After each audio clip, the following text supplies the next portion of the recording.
Hi guys, welcome. I'm Darren Deester. I'm a prosthodontist and I'm a member of the resident faculty here at Spear Education. In today's lesson, we're going to address a question that I know I get frequently from patients. I suspect you might have heard this too, and the question is, when can I have my tooth? Well, let's start by clearing up some confusion about how dental implants work. Lots of people have the idea that an implant is placed into the bone and that procedure is analogous to a screw going into wood. And that's kind of true, at least initially. So if we look at what happens when an implant is placed, the geometry of the implant body and the threads of the implant work to engage the walls of the bone at the recipient site. We call that mechanical stability or primary stability.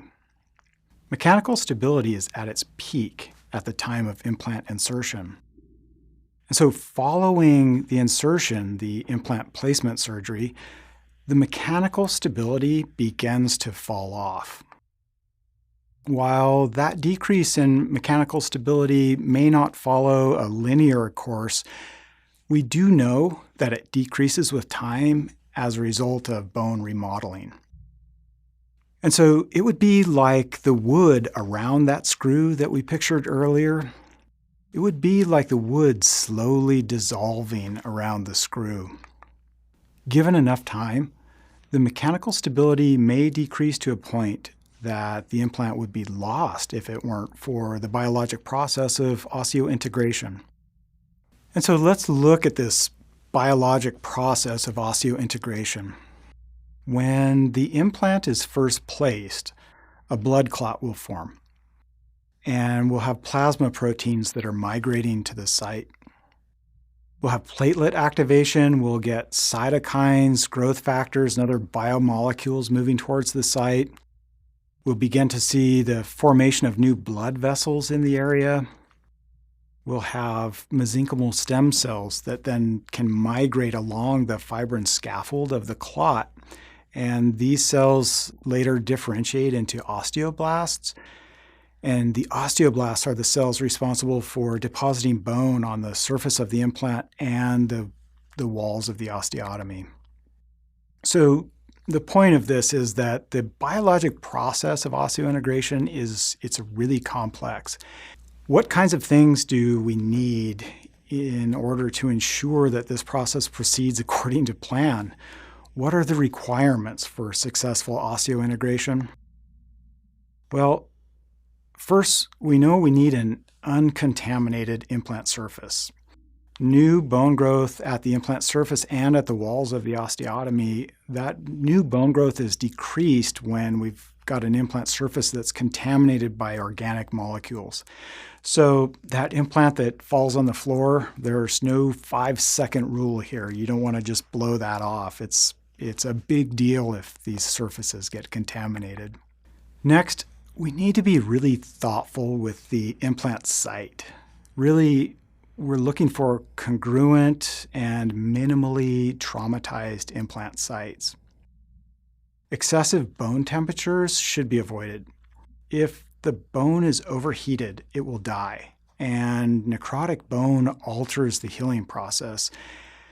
Altering the healing process in a way that increases the likelihood of a connective tissue interface forming between the bone and the implant rather than a bony interface. In addition, we really need the primary implant stability that we talked about earlier. We want to eliminate any kind of movement of the implant during the healing process. Even implant micro-movement is thought to disturb the adjacent tissues and the vascular structures that are all involved in the healing process. And so excessive micro-movement of the implant during healing prevents the fibrin clot from adhering to the implant surface, and eventually this is going to reprogram the healing process. And it, again, encourages a connective tissue interface to form between the implant and the bone rather than a bone-to-implant interface. And so over the course of the next 3 weeks to 4 months or so, While the mechanical stability is decreasing, the biologic stability is increasing thanks to this new bone formation. And it's this newly formed bone that's going to allow us to predictably use implants clinically. So, when can I have my tooth? Well, when can I have my tooth is really going to begin when we can safely load the implant. The period for safely loading implants varies based on several factors. And so let's look at some general concepts for functionally loading single implants. The original protocol called for a healing period of 6 months. And that's 6 months between the time the implant is placed and when it's ready for functional loading. With advances in materials and techniques, we've come to understand that in many cases, 3 months of healing time is adequate. So we're going to call this period of 3 to 6 months, we'll call that the conventional loading protocol.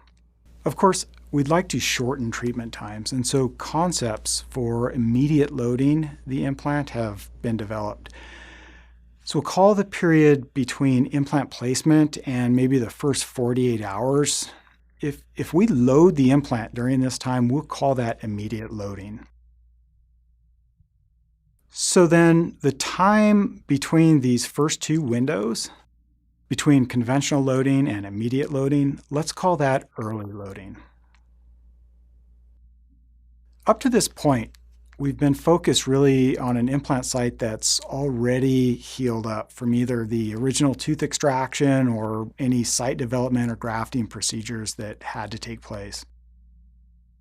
Placing an implant at the same time that a tooth is being removed is called immediate implant placement.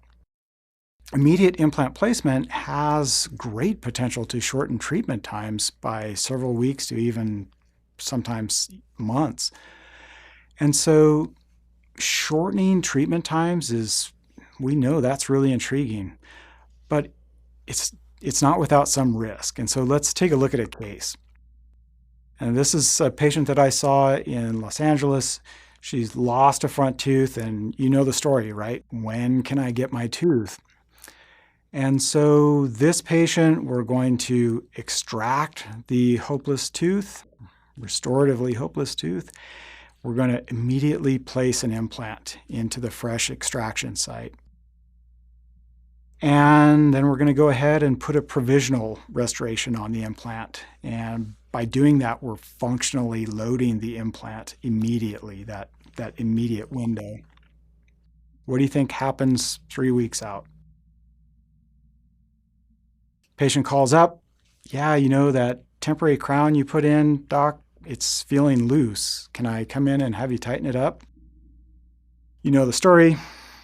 The whole thing is loose and the whole implant attached to my temporary crown comes out. And so with this concept of shortening treatment times, that will come along with some risk. And this is the type of risk that we may see if we try to go too fast, if we try and get that tooth back to you too fast. Important conversation really to have with the patient. And so if we begin to overlay the two graphs here, the graph with mechanical stability that's decreasing with time and biologic stability that's increasing with time, we'll see that there is a low spot, a dip in this graph. And that dip represents the lowest amount of overall stability that an implant would have. And the implant at this time is going to be at the most risk of micromovement.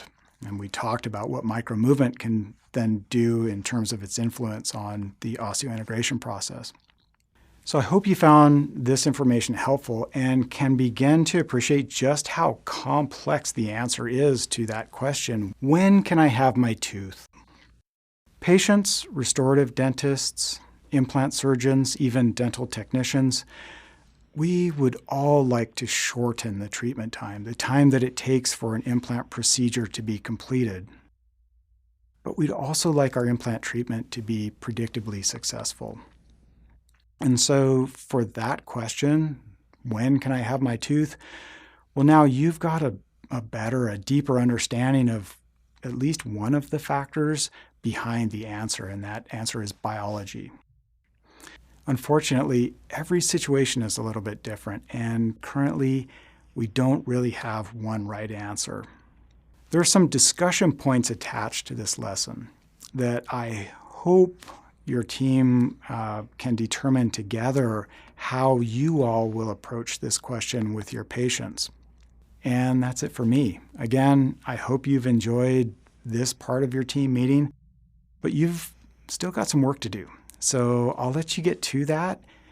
And thanks again for letting me be an integral part of your team, and I look forward to seeing you again next time.